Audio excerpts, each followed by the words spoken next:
Hey Desert listeners, Love is Blind on Netflix season 4 in her dreams. And I still see you as someone who I could do that with, but you know it takes two people for a relationship to work. Keep talking. I can hear you now, so I mean alright, so under normal circumstances I might say like, well, you know, she's still listening and maybe she needs that to comfort herself. It's overwhelming and maybe that's all true, but the potential here is that she lacks regard for him. And his feelings that she's wanting to laugh at him.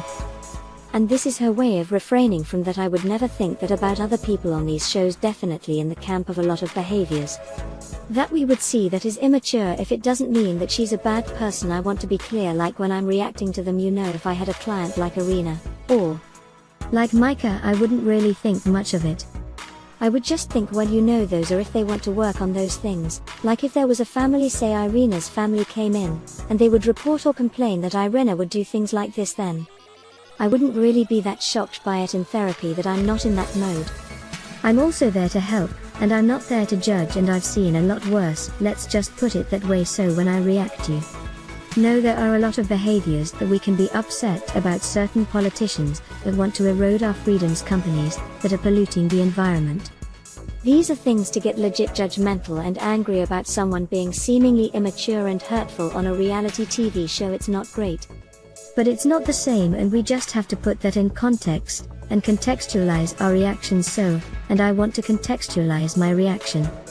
That I'm not saying there are lost cause along those lines.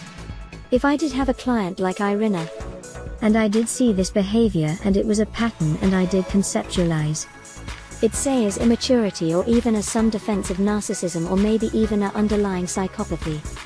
I don't know, there's a lot of different paths to this. I wouldn't be pessimistic, I would be optimistic, as I usually am. It might take a while, but if these individuals wanted to change things, I wouldn't have any worry about that. I would say, yeah, and let's work out. And I wouldn't be struggling with counter-transference. I don't think I'd be trying to hold back a bunch of angry statements toward the person, even if they started treating me this way. If a client did this to me in my office, I would note it, but and I would feel like it might be kind of a rejection or something. And it might look a little strange, but I wouldn't go beyond that. I might ask what's going on.